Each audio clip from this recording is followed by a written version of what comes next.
አሻም የምወዳችሁና የምትወዱኝ አሻም ቤተሰቦች እንዴት ናችሁ? ሰላማችሁን ያብዛላችሁ። የሚመስጡ ጉዳዮችን በስፖርት፣ በታሪክ፣ በማህበራዊ ጉዳይ፣ በኪነ ጥበብ ይዘንላችሁ መጥተናል። የትም እንዳትሄዱ። ገነነ ሊብሮ ነኝ በአሻም ቲቪ።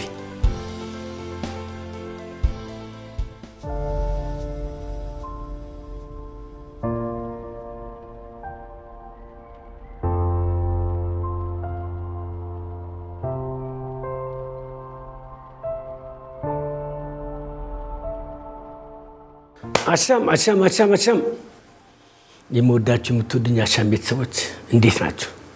ሰላም ናችሁ አላችሁ? ፈገግ በሉ። ኩርፊያ ምን አባቱ ድራሹ ይጥፋ። ፈገግታ ብቻ ነው የሚያስፈልገው። ግን ዛሬ በፈገግታ የምንጀምረው ነገር የለም። ስለ ሞት ነው የምናወራው። ህዳር 14ን ታውቁታላችሁ? ህዳር 14 አስከፊው ቀን በጣም 60 ሚኒስትሮች የተገደሉ፣ በተለምዶ ነው 60 ሚኒስትሮች የሚባለው። ህዳር 14 1967 ዓ.ም ወታደራዊ መንግስት ስልጣን በያዘ በሁለተኛ ወሩ 60 ከቀዳማዊ ኃይለ ሥላሴ ባለስልጣኖች ቀጥ ያደረገበት ማለት ነው።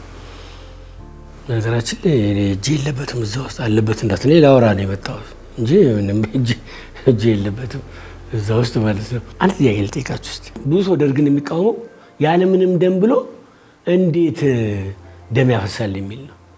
ግን ደርግ ያለምንም ደም ብሏል እንዴ? አላለም። ደርግ ያለምንም ደም አላለም። ደርግ እንጫወተዋለን በኋላ እሱን ማለት ነው። ይህን ሁሉ ጣጣ መጣው እኮ አብዮቱ ነው። አብዮቱ በፈነዳ ጊዜ በቃ ሁሉ ትርምስምስ መጣ ማለት ነው። እና ግን እንጫወት አብዮቱ ከፈነዳ በኋላ አብዮት የሚል ነበር በስቶ ነበር አይደል? አብዮት የሚል ስም አለ። ከዛ ላይ ትግል አለ፣ ታገል የሚባል ስም አለ። አብዮት ፈነዳ፣ አብዮታዊ መሪ፣ ጸረ አብዮተኛ፣ አብዮት ጥበቃ፣ ስንት ያልተባለ ነገር አለ ከአብዮት ጋር። እስቲ በዚህ ላይ ጦሽ አድርጓት የቀረ ነገር ማለት ነው።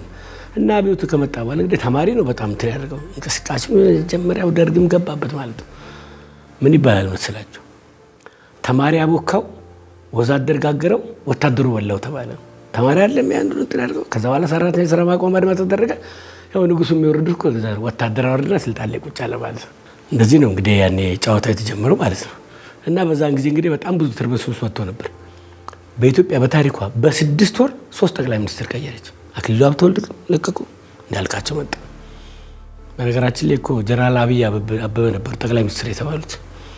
ቤት ሄደው ፓርላማ የሚያቀርቡትን ምክር ቤት የሚያቀርቡትን ወረቀት አዘጋጅተው ሲመጡ በዜና ሰሙት። ልጅ እንዳልካቸው መኮንን የኢትዮጵያ ጠቅላይ ሚኒስትር ሆነው ተሾመዋል። ያን ጊዜ እኮ የነበረው ግርግር ጉልቻ ቢለዋወጥ ወጥ አያጣፍጥም ተባለ።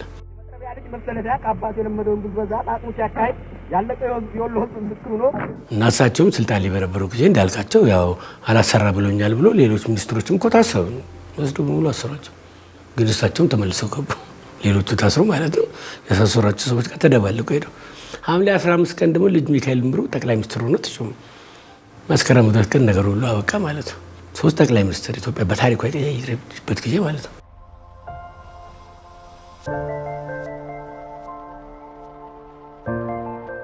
እንግዲህ ለዚህ ሁሉ ለሚኒስትሮቹ ግድያ ትልቁ ጦስ የሆነው ወታደራዊ መንግስት ስልጣን ከያዘ በኋላ የጀነራል አማን አምዶን ጉዳይ ነው። በነገራችን ላይ ደርግ እኮ 3 አይነት ደርግ ነው። የመጀመሪያው ደርግ ወዲያው የከሰመው። ከዛ አይነት ኮሎኔል ዓለም ዘውድ ተሰማ የእሳቸው የሚመሩት እሳቸው ያጀሩ እንዳልነበሩ እሳቸው ጊዜ የነበረው ደርግ ነው። ሁለተኛው ደርግ ማለት ነው። ሁለተኛው ደርግ ነበር በጣም ብዙዎቹን ሰዎች ያሳሰረው ማለት ነው። እሳቸውም ከልጅ እንዳልካቸው ጋር በጣም ቅርበት አላቸው፣ እንደ ቤተሰብ ነገር አላቸው፣ ጋብቻ ምናምን አለ ነገር አላቸው እና ይቀራረባሉ። የእሳቸውንም ስልጣን ማስጠበቅ ይፈልጋል በሚል ነው እንግዲህ 3ኛው ደርግ ሰኔ 1 ቀን የተቋቋመው። 4ኛ ክፍለ ጦር በማን አስተባባሪነት? ሻለቃ አጥናፉ አባተ። እነሱ ደግሞ ምን አደረጉ? ከሻለቃ በታች አሉ፣ እነሱን ብቻ አስቀምጡ። ምክንያቱም እነ ኮሎኔል ያለምዘድ እነሱ ኮሎኔል ሆነው ከኮሎኔል በታች ብቻ ነው እነሱ ለስርዓቱ ምናምን ተገዥ ናቸው ብለው ከኮሎኔል ከሻለቃ በላሉት በሙሉ አንፈልግም አሉና ከሻለቃ በታች ብቻ። ሰኔ 1 ቀን ነው ደርግ የተቋቋመው። ሰኔ 21 ቀን 1966 ዓ.ም 4ኛ ክፍለ ጦር ከየጦሩ እንዲመጡ ተደረገ። ደርግን ለመመስረት ማለት ነው። እሑድ ማታ ባለቀ ሰዓት የገባው 3ኛ ክፍለ ጦር ባለቀ ሰዓት እና ለገሰ አስፋው የሚሞክር ይታረም፣ የወዳደሩን በደል ለመከፋፈል የሚሞክር ይታረም፣ ባይታረም ይወድማል። በታጠቅነው መሳሪያ ጠላታችንን እንፈጽም። በታጠቅነው መሳሪያ ጠላታችንን እንፈጽም። የጠላት ካምፕ ተርበርብዷል። ለዚያ ቀዳዳ አጥቷል።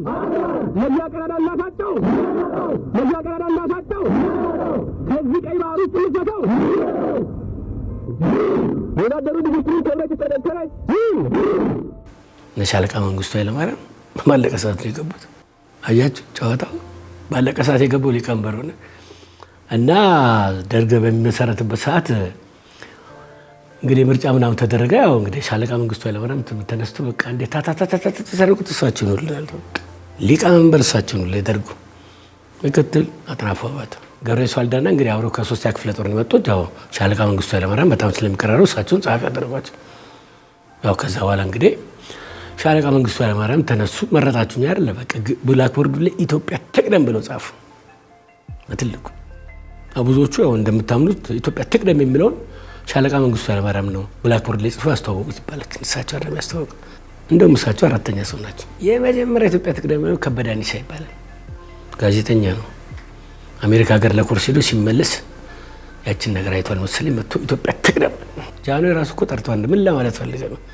ከማንም በፊት ኢትዮጵያ ትቅደም በልማትም በምንም ኢትዮጵያ ትቅደም ነው። እሺ ኢትዮጵያ ትቅደም እሳቸው ንጉስ ናቸው እንግዲህ ኢትዮጵያ ትቅደም ማለት። ከዛ በኋላ ደግሞ ብርሃኑ ዘሪሁን እንደዚህ ጽፍ ነበር ኢትዮጵያ ትቅደም ብሎ። ከዛ በኋላ በ1959 ዓመተ ምህረት በፍሉት አቶ መራይ ስጦት አርቲስት መራይ ስጦት እሳቸው ናቸው ተውት። በ1936 ያው ሻለቃ መንግስቱ ኃይለማርያም እዛ ላይ ጻፉት ብያቸዋለሁ ኢትዮጵያ ትቅደም ብለው። ሰኔ 26 ቀን ደግሞ ደርግ መመሪያ ብሎ ያወጣው ኢትዮጵያ ትቅደም የሚለው ነው። እንግዲህ ጨዋታው እዚህ ላይ ነው የሚጀምረው። መስከረም 1 ቀን የድርቁ ፊልም ታየ። ከዛ በኋላ ያው ቀዳማዊ ኃይለ ሥላሴ ወረዱ።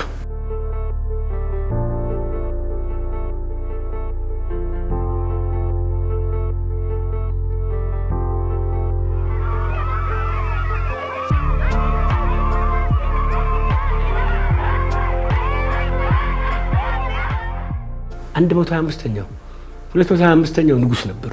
የመጨረሻው ንጉስ እሳቸው ነበር። በቃ ወታደራዊ መንግስት ከዛ ንጉስ ነው እየተተካከረ ሊመጣ ከአጼ ምኒልክ ጀምሮ የመጀመሪያው ምኒልክ ማለት ከዛ ጀምሮ ከዛ ስርዓቱም እዛን ቀን ወደቀ። ወታደራዊ መንግስት ስልጣን ያዘ ማለት ነው። እኔ ነኝ የምመራው ሀገሪቱ። ከዛሬ መስከረም 2 ቀን 1967 ዓመተ ምህረት ጀምሮ ከስልጣናቸው ወርደዋል። ተኞቹ መርጦ ህገ መንግስቱ እስኪታወጅና መንግስት እስኪቋቋም ድረስ ወታደራዊው ደርግ የመንግስቱን ስልጣን ይዞ ሀገሪቱን ይመራል።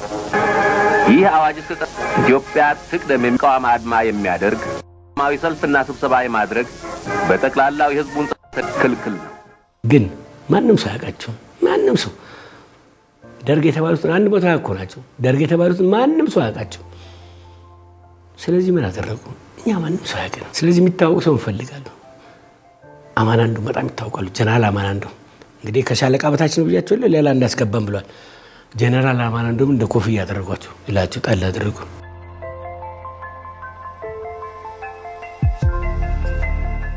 እሳቸው እንግዲህ የታወቁ ናቸው። በተለይ በኦጋዴን ጦርነት በዚህ በምስራቅ በጣም የታወቁ ናቸው። በወታደራዊ ችሎታቸው በጣም የተደነቁ ናቸው። አማን ሳይሆን ኤማን ነው የሚባሉት። ኮዳት ራሱ ምናምን እየተባሉ በጣም እንደገርላቸው ወታደሩ በሙሉ ያውቃቸዋል። ስለዚህ እሳቸው ስልጣን ላይ እሳቸውን አብረን ብናደርግ እሳቸው ከኛ ጋር ቢሆኑ በጣም አሪፍ ነው አሉና በቃ መረጧቸው። መስከረም 2 ቀን ልክ ንጉሱ ወርደው ስልጣን ክፍፍል ሲሆን ጀነራል አማናንዶም የደርጉ ቃል አቀባይ ተብሎ በሬዲዮ ተነገረ። ልብ አድርጉ 7 ሰዓት ዜና ላይ ነው የተነገረ። አርስተ ዜና ተነበበ። አማናንዶም ቃል አቀባይ የደርጉ ቃል አቀባይ አለ። ስልክ ደወሉ ሻለቃ መንግስቱ አሬ እና ለበለደ ቃል አቀባይ አይደል እንዴ እናንተ እንትልጃችሁ አሉንም አሉ። ወዲያውኑ በቃ ዜናው እየተነበበ ሌላው ዜና እዛቸው ጋር ሲደርስ ያን ጊዜ ርዕሰ ብሔር ነው የደርጉ አንደኛ ሊቀመንበር እንደገና ርዕሰ ብሔር 4 ስልጣን እኮ ነው ያዙት። መከላከያ ሚኒስትር እንደገና ሚኒስትሮች ምክር ቤት ሰብሳቢ ጠቅለል አድርገው አማን ቀጥ። እዛ በኋላ ስጋት አደረ ሻለቃ መንግስቱ እንዴት ነው የሰውዬ ምናምን እየተወንተ ወታደሩ ይወደዳል ምን ይወደዳል። በኋላ ትንሽ በማላቸው እኮ ግጭት መጣ። ግጭት ጋር መደራደር ጀመረ። ስልጣን እሳቸው ይዘዋል። ወታደሩም ያምናቸዋል። በኋላ እኮ ሚኒስትሮቹ ሊፈቱት ተባለ። ደርግ በቃ ተነቃነቀ እንጂ ሰው አንድ ነገር ማድረግ አለብን። አንድ ነገር ካላደረግናችሁ ችግር ይፈጠራል። እንደመነሻው ናቸው አስመራ ሄዱ ጉዳይ ነው የኤርትራዊነት አለባቸው እዛ ሄደው ህዝቡን ሰብስበው በትግርኛና በአረብኛ ነው ያወሩት ዋና እንግዲህ ጣባቾች ነች ያገሳቸው በትውልድ ኤርትራዊ ናቸው አስመራ ስቴዲየም ነው ንግግር ያደረጉት ዋናው ነጥብ እንግዲህ ያረጓት ንግግር ነች ተሽከረከረች ማለት ነው ንግግር በሚያደርጉበት ሰዓት ለበረኞች ለታጣቂዎች ሻቢያ ጀባ ለሚባል ያኔ ገና አለየለትም ነበር ጀባ ሻቢያ ማለት ቋቋ በኋላ ሻቢያ ነው አርጎ ጀባ ላጥ አርጎ መጣ ማለት ነው እና ንግግር ሲያደርጉ ጊዜው አሁን ነው አሉ እቺ ነች እንግዲህ መታየት ተረጎመችው ጊዜው አሁን ነው ብለዋል ስለምኑ ለመገንጠል ሌሎቹ ደግሞ የሚሉት እንግዲህ ጊዜው አሁን ነው ያሉት ደርግ እጁን ዘርግቷል ለሰላም የንጉሱ ጊዜ አልፏል ይሄ መጣው ደርግ ከናንተ ጋር ለመስማማት ይፈልጋልና ጊዜው አሁን ነው ተጠቀሙበት ካለበዛ ችግር ይፈጠራል እቺ መጣችና አሁን ተተረጎመች ያኔ እዛ እንግዲህ ጀነራል ተፈሪ ዋንቲ ሁለተኛ ክፍል እዛው ነበሩና ጦር ይላክሱ በጦር አይደለም እኛ በስምምነት እንጨርሳለን በሚል እንግዲህ የተባለው ነገር እንደ ኤርትራ ላይ ያስከነጥኑ ነው ተባለ ከዛ በቃ ደርግ ላይ ተነሳ ጭቅጭቁ ቅድም ያልኳቸው ነገርም ነበረች እንግዲህ አሁን እሳቸው ምንድነው ያሉት ይሄ ሁሉ መቶ ያደርግ ምን ያደርጋል ክፍለ ሀገር ስራ ማን ነው አውራጃ አስተዳደር ማለት በጥሩ 14 ሰው ይወቃል ነው 7 ሰው ወርጣለው እናንተ 7 ሰው ወርጣላችሁ እሳቸው እንደም ይዘው ነበራል ከካዴት የተመረጡ ትንሽ የተማሩት ምናምን ይዘው ነበርና በ14 ሰው ደርግ ሊመሰርቱ ነበር እዛ ነገር ጉዱ ተሰማ ደርግ ላይ ቀረበ ይሁን ስለዚህ ጀነራል አማን እንደም ስልጣኑን ጠልፈን ምንድነው የተባለው ሚኒስትሮቹ ሊለቁ ነው እና ወደ ደግሞ አዘጋጁ ጦር አለ ከዛ ደርግ ሊያስጨፈጭፉ ነው ተባለ የጀነራል አማን ጉዳይ እና ያለን ተብሎ ደርግ ስብሰባ ተደረገ ልባርጉ እንግዲህ ከዛ ፊት በሚኒስትሮቹ ጉዳይ በታሰሩ ሚኒስትሮች ጉዳይ አንድም ቀን ተወያይተው ያውቁም ምክንያቱም በሚኒስትሮቹ ጉዳይ አንድ ቀን ተነጋግረው ያውቁም ስለዚህ አማንን ጉዳይ ብቻ ለማየት ነው ህዳር 14 ቀን 1967 ስብሰባ ተጠራ በዛ ስብሰባ እንግዲህ ጠቅላላ ደርግና ንዑስ ደርግ ሁሉ ተገኝቷል ግጥም ብሎ እንግዲህ ስብሰባ አራት ክፍለ ጦር ነው የተደረገው ስለዚህ ጀነራል አማንን ጉዳይ ምን እናደርግ እንዲህ ብለዋል ኤርትራ ለማስገንጠል ምናምን ብለዋል እኛ ምንን አምጥተናቸው አባሉ እንግዲህ ስብሰባ መሪው ሻለቃ መንግስቱ ኃይለማርያም ናቸው እና በዛ ጊዜ ጉዳይ ተነሳ እና ለካ የተቀዳ ነገር ነበር እሳቸው ከጀነራል ግዛው ላይ ነጋ ሲነጋገሩ ከዛ ፊት ደግሞ አጥናፉ አባቴ ሄደው አነጋግሯቸው ነበር ይሄንን ጉዳይ ነግሯቸዋል 77 ሰው አድርገን እንትን እናርግ ተብሎ እና ለካ በዛ ሲናገሩ ባኮትን ወጣቶች ናቸው የደርግ አባላትና ባኮትን ከነሱ ጋር እኔ ከማንም ዱቄት ሰፋሪ ጋር እቺ ነገር ተዛስቀኛለች ከማንም ዱቄት ሰፋሪ ጋር ሻለቃ መንግስቱ ለመንካት ነው ይባላል እንግዲህ እሳቸውም ተናግረዋል ሻለቃ መንግስቱን በዚህ ጉዳይ አስተው እኔ ዱቄት ሰፋሪ አይደለም መሳሪያ ግምጃ ቤት ነኝ ያን ጊዜ መሳሪያ ግምጃ ቤት ዱቄት ነው አይደል እኔ ማቀው ነገር የለም በእውነት እሳቸው ናቸው ያሉት ሻለቃ መንግስቱ እንግዲህ ያው መልስ ሰጥተውበታል በዚህ ጉዳይ ማለት ነውና ከማንም ዱቄት ሰፋሪ ጋር ምናምን አልሰራም ምናምን እንግዲህ እሳቸው በጣም የታወቁ ናቸው ዝነኛም ናቸው ቅድም እንዳልኳቸው በስፖርቱም እኮ በጣም ይታወቃሉ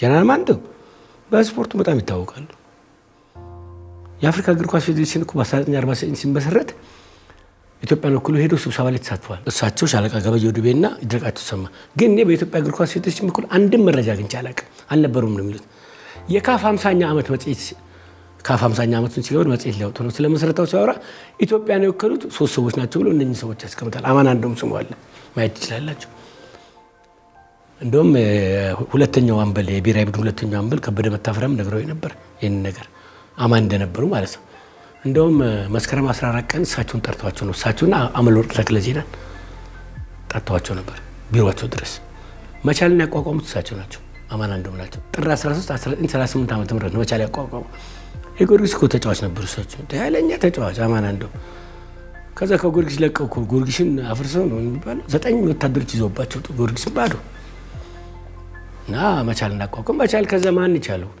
አመለወርቅ ከበደ መታፈሪያ ጓደኞቻቸው ናቸው ለከበደ መታፈሪያ ምናምን በቃ መቻል አይለኛው ነው ዋንጫ ና መስከረም 14 ቀን ጠርተዋቸው ነበር እነሱ የና ተመለወርቅ ነው የነገሩኝ የመቻል ቡድን ታግዶ ነበር ከፌዴሬሽኑ በመንገድ እንደገና ገብቶ እንደሚቋቋም ማለት ነው ይሄን የነገሩኝ ጋሽ ከበደን ጠይቃቸው አይነግሩኝም ነበር ኢህአዴግ ስልጣን ሲወጣ ነው በደርግ ጊዜ መናገር አይችልም ይሄን ነገር ከአማን አንዱም ጋር ጓደኛ ነበሩ አብረው ተሰብስበዋል በባሉ እኮ አይፈርም ተገለዋል እሳቸው ማን እንትን ያደርጋል እኔም ራሴ እኮ ኢሰፓ የሚል ሜዳሊያ ነበረኝ አልነገርኳችሁም እንዴ? 77 ኢሰፓ መስረታ ላይ ቡድናችን ሶስተኛ ወጥቶ የኢሰፓ መስረታን ምናምን የሚል ኢህአዴግ ሲገባ እኮ ደበቁት። ያኔ ኢሰፓ አባል ይታፈስ ነበር። ጨዋታ ያመጣዋል ብዬ ነው እንዴ። እና እንግዲህ እሳቸው በጣም የታወቁ ናቸው። በስፖርቱም የታወቁ ናቸው፣ በፖለቲካውም የታወቁ ናቸው፣ በሚሊተሪውም የታወቁ ናቸው። ስለዚህ እንዴት አድርገው እንትን ያድርጓቸው? ስለዚህ የሁሉ ሰው መወሰን አለበት። ናው ተዘረዘረ። ቅድም ያልኳችሁም ዱቄት ሰፋሪውም ኤርትራውም ምናምን ተዘረዘረ። ና ተይዞ ይምጡ ተባለ። እሳቸው ቤታቸው ነው ለብቻቸው ነው ያሉት እኮ ያው ትዳር የላቸውም ነው የላቸው እህታቸው ናቸው ምግብ እየሰሩ የሚልኩላቸው ጥበቃ በዘበኛቸው በኩል ወይዘሮ ጽዮን አንዶም ይባላሉ። የታወቁ ሰው ናቸው።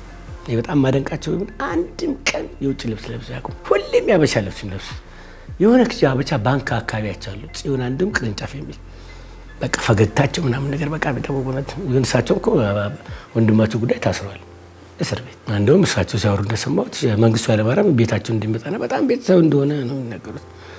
እና እሳቸው ናቸው ምሳ ምራት የሚልኩላቸው። አልመጣም አሉ። ማን ነው ደግሞ እኔ ታች እናንተ ጋር ለመጣል አልመጣም። ያው ሻለቃ መንግስቱ ተናገሩ ስብሰባ ላይ አማን እንደውም አልመጣም ብለዋል። እንዴት ነው የማይመጣው? ኮሎኔል ዳንኤል አስፋው ነው። ኮሎኔል ዳንኤል አስፋው ማለት እኮ ቀንጅ ነው መንግስቱ ኃይለማርያም። ጥር 6 ነው የተገደለው። እናወራዋለን እሱ ቤተ መንግስት ጣጣ ምናምን ደረጉ ነተፈሪ ባንቴ ሞቱ ጊዜ እና ዳንኤል አልመጣም አሉ። ከዛ እንግዲህ ተስፋዬ ገብረ ኪዳን ተላኩ። እሳቸው ታንከኛ አይደል? ታንክ ይዘው እኮ ያው ተጨፋጨፉ። እሳቸውን በመትረየስ እዛ ማንንም አላስጠጋም አሉ ለብቻቸው በቃ።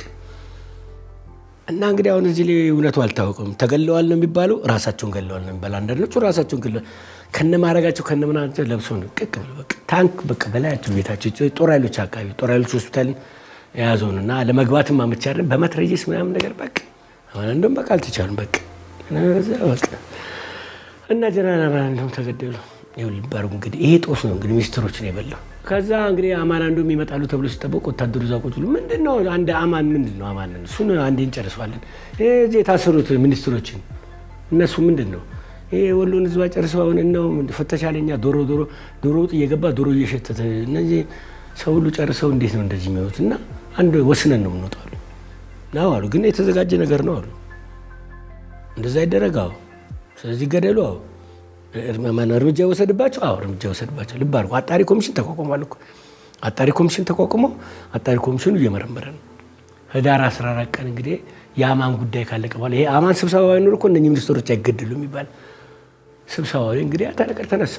አንደኛ አክሊሉ ሀብተወልድ እስቲ አክሊሉ ሀብተወልድ ላይ አስተያየት ሰጡ። ይኸው ድርቁን እንዲያርጉ ኢትዮጵያን በድሎ እንዲያርጉ እንደዚህ ያርጉ ምናምን ነገር ይቆጠራል። እጅ አውጡ 51 ከደረሰ በኋላ በቃ ሰው ይዋቸው አክሊሉ ሀብተወልድ እሺ 51 ደረሰ ሞት። ከዛ በኋላ በቃ ሉላ አስራት ተካሰ 51 አለፈ። ለራ ኮሌታ ምራት ይገዙ 51 አለፈ። ማን ይቅር በሙሉ ልብ አድርጉ። ማስረጃ የለም ሰው በሚናገር ብቻ ነው ሰዎቹ ሞት የተፈረደባቸው። አንዳንዶቹ እንግዲህ ኮሎኔል መንግስቱ ኃይለማርያም እንደዛ ነው የሚሉት ህዳር 14 ቀን ሰው በድምጽ ነው የወሰነው ይላሉ። ሌሎቹ ደግሞ ምንድነው የሚሉት ህዳር 13 ቀን አንድ ቀን ቀደም ብሎ ሻለቃ መንግስቱ ኃይለማርያም በፈረሙት ደብዳቤ ላይ ጉድጓድ እንዲቆፈር አዘዋል። እንግዲህ ችግር ሊተከል አይደለም ጉድጓድ እንቆፈራል እንዴ የዘው ችግር ይተከል። ሌተና ኮሎኔል ፍስሐ ደስታ ባለፈው መጽሐፍ ወጥቷል አይደል? እዛ ላይ እኮ ደብዳቤው ገጭ ብሏል። ገጭ ህዳር 13 ደብዳቤ መጽሐፉ። ስለዚህ ህዳር 14ቱ ፌክ ነው ማለት ነው። 54 ሰው ጉድጓድ ተቆፍሮ ነበር። ጉድጓድ ይቆፈር ተብሎ ታዞ ነበር 54 እና ህዳር 13 ቀን እንደዚህ አይነት ደብዳቤ ተጻፈ ማለት ነው። እንግዲህ እነኚህ ሰዎች ተይዘው አይደል የመጡት? በሬዲዮ ተነግሮ እጅ ሰጥተው ተብሎ እጅ ሰጥተው ነው እጅ መጥተው በቃ አጣሪ ኮሚሽን ከዛ በኋላ አጣሪ ኮሚሽኑ አጣርቶ ለአቃቤ ፍርድ ያቀርባል ማለት ነው። የተባለው እንደዚህ ነው። ለቅድሙ ጨዋታ ይለመጣ ነው ያለ ምንም ደም ብሏል አላለም በሚል ደርግ ሰኔ 1 ቀን የተቋቋመው ሰኔ 26 ቀን መመሪያ ኢትዮጵያ ትቅደም ነው ቢለው አዋጅ አወጣ። ምናልባት በዛ ጊዜ ነበሩ ታውቃላችሁ አልተግባቡም ተብሎ ከተማውን በሙሉ ዞሩ ነበር። ኢትዮጵያ ትቅደም የሚል እሱን እያሳየ ኢትዮጵያ ትቅደም ኢትዮጵያን ለማስቀደም ነው የመጣ ነው ማንንም እንደማናፈስ እንግዲህ ብያቸዋለሁ። ከዛ በፊት እኮ ምንም በደርግ ስብሰባ አልተደረገም። የሚገርም ነገር ልንገራችሁ። ህዳር 14 ቀን ፍስሐ ደስታ ሌተና ኮሎኔል ፍስሐ ደስታ የሚኒስቴር መስሪያ ቤት ሰራተኞች፣ የመንግስት ተጠሪዎች፣ የመመሪያ ማህበር፣ በነጋዴው ተወካዮች በሙሉ ሰብስበው 4 ኪሎ ለውይይት ያደርጋሉ። የኢትዮጵያ መጻኢ ዕድል ምን መሆን አለበት? 4ኛ ክፍለ ጦር ደግሞ ሞት እየተወሰደ ነው። የተለያየ ነገር ነበር ማለት ነው። በእነኛ ሰዎች ላይ ሞት እየተወሰደ ነበር። እና ወደ ጨዋታ ልምጣና ደርግ ያለምንም ደም ብለዋል አላለም የሚል ነው። ቅድም እንዳልኳችሁ ሰኔ 26 ቀን መመሪያ ኢትዮጵያ ትቅደም ብሏል። ታዲያ ለምን ደም አንድ ያለው ቶማስ አበበ ነው። ቶማስ አበበ ነው መጠየቅ ያለበት። ቶማስ አበበ መጠየቅ ያለበት ቶማስ አበበ ነው። ቶማስ አበበ ሐምሌ 10 ቀን በኢትዮጵያ ሬዲዮ የተለቀቀው ያለምንም ደም ኢትዮጵያ ትቅደም ብሎ ዘፈን አወጣ። ያለምንም ደም እንተባዩ ደም በቀና መንፈስ ኢትዮጵያ ትቅደም ያለምንም ደም እንተባዩ ደም በቀና መንፈስ ኢትዮጵያ ሷር በህብረት እንዲዘፈነው ግጥሙ የተለያየ ጨዋቃ ነው። እሱን አድሬት አለ መጠየቅ ይቻላል። ይሄን ነው ተላይ መጠየቅ ይቻላል ማለት ነው። እሱ ተጠያቂው ቶማስ አበበ ነው። ቶማስ አበበ ያለምንም ደም ብሎ ያለምንም ደም አለ። ሰው ተዘናጋ። እውነት መሰለው። ደርግ ደግሞ ኢትዮጵያ ትቅደም ነው ያለው። ይህችን ዘፈን ሲያገኝ ሐምሌ 10 ቀን የተለቀቀችውን ዘፈን ሲያገኝ በቃ በሷ ሽፋን ተባለ። ይሄ ያለምንም ደም ነው፣ ምንም ደም አላፈስም። ይኸው ቶማስ አበበ ግጥም ነው የጻፈው እሱ ነው። በዛን ጊዜ እነኚህ ሚኒስትሮች እንደሚገደሉ 2 ሰው ያውቃል። 2 ሰው ነቀ ይብሏል። 2 ሰው ቶማስ አበበና ተስፋዬ አበበ። ቶማስ አበበና ተስፋዬ አበበ። ተስፋዬ አበበ ምንድነው ያሉት? በነገራችን ላይ አናግሬያቸው ነበር በዚህም ጉዳይ። ህይወት በቀለ የዘፈነችው ዘፈን አለ ማን አለኝ ያላንተ። አሁን የዘፈን በነገራችን ላይ እኔና የጥላውን ድምጽ የተቀራራዩ ነው። በሴንቲሜትር ነው የሚለየው ልዩነቱ እንጂ ብዙ ሰዎች እንደዛ ይሉኛል። ይሄን ድምጽ ታስቁኛለሽ አለች። ማን አለኝ ያላንተ። እሺ እናንተ ዘፈኑ ራሳችሁ ዘፈኑ ታቁላችሁ። እኛም ትንሽ ከዚህ ሊለቅላችሁ ያከፈልካችሁ ማን አለኝ ያላንተ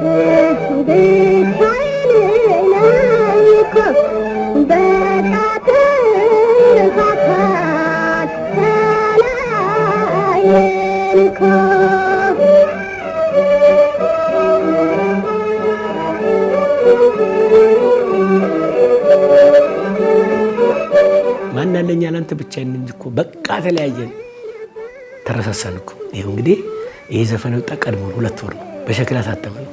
ይሄ ዘፈን እኮ ልክ ሰዎቹ እንደሞቱ 100 ብር ተሸጠ። በ5 ብር ተሸጠው ሸክላ አውቀዋል ማለት ነው። ተስፋ ይታወቅ ነበር ደመናው ምናምን ነገር ለሚስቶቻቸው ዘፈን ነው። በቃ ተለያየን በቃ የምቀበልህ ማለጠፋ ኮመታነባይ ማማል ጋሻዬ ነገር የምመካበት ነቴ ብቻዬን ቀረው ከማን ልጣት ያለበት ማን አለኝ ያላንተ ብቻዬን ነይኮ በቃ ተረታታን ተለያየን እኮ።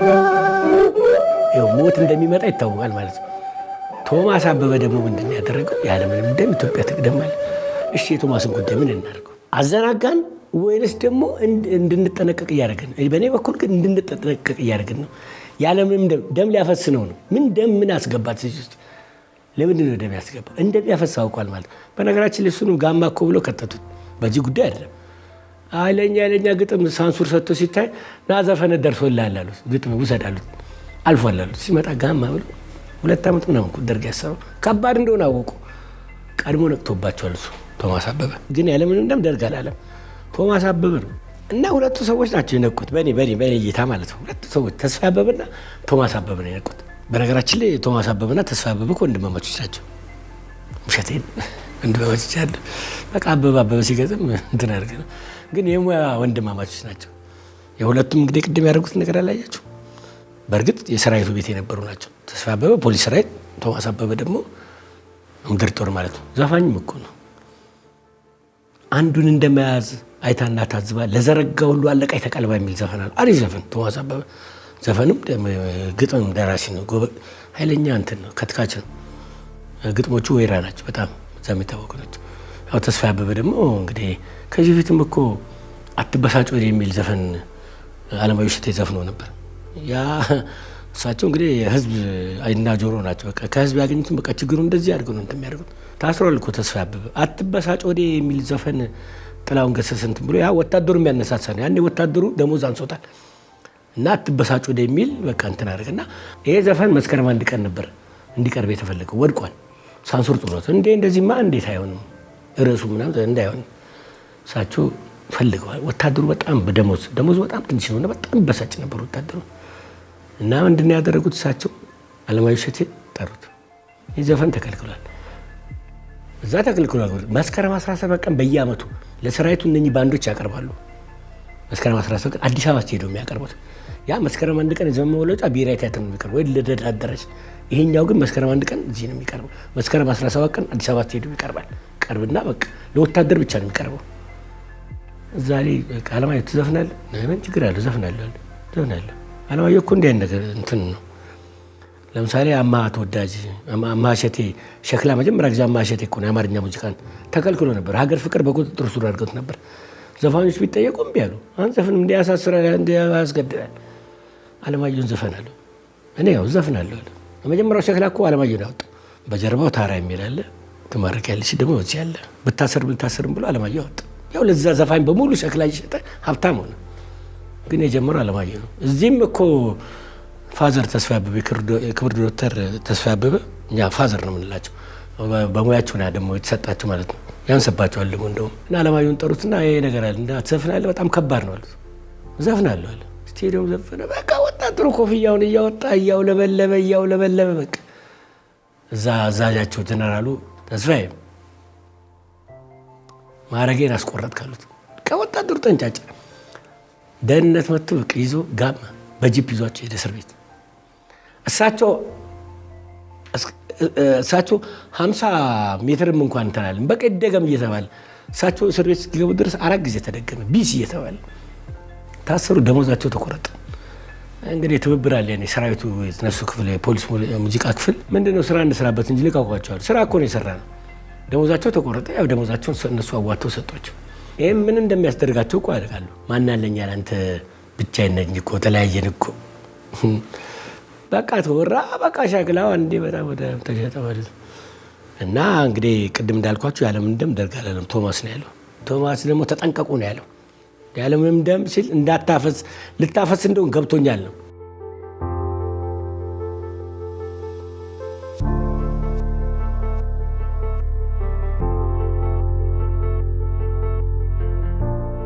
አሻም ቤተሰቦች እንግዲህ ሰዓት የለም እያሉኝ ነው። እንግዲህ ይህን ጉዳይ አልጨረሱትም። ሳምንት መጣና ደግሞ እናወራለን ማለት ነው።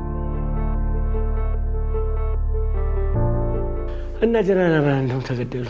ይኸውልህ እንግዲህ ይሄ ጦስ ነው እንግዲህ ሚኒስትሮችን የበላው። ከርቸሌ ሲሄዱ ደስ ብሏቸው ነበር። አሪፍ ነገር አገኛለሁ። ግቢ ውስጥ ሲገቡ ወታደር ሳንጃ እንደያዘ ነው። ወይኔ ይሄ ሰው ሊገለን ነው አሉ። ያኔም እኮ 17 ጀነራል ነው የተገደለው። 393 ጥይት ነው የተተኮሰው። 60 ሬሳ ተቀብያለሁ ብሎ ደረሰኝ ቆርጧል። 54 ሰው ጉድጓድ ተቆፍሮ ነበር። ጉድጓድ ይቆፈር ተብሎ ታዞ ነበር። 54 ሳምንት እስክመለስ ድረስ እናንተ ደግሞ እዛ ገጭ አድርጉ። እንደተለመደው እንግዲህ እኔ ወደ እናንተ ለማድረስ እነኚህ ካሜራማኖች በጣም እንትን እያደረጉ ነው። ምን እንዳትሉኝ ያው ካሜራ ነው ያነሱ ምን ያደርጋሉ። ለነሱ ሞቅ ያለ ጭብጨባ፣ ለኔ ደግሞ ከፍ ያለ ጭብጨባ ያስፈልገኛል። ሳምንት እንገናኝ። የአሻም ቤተሰቦች ሰላም ሁኑ።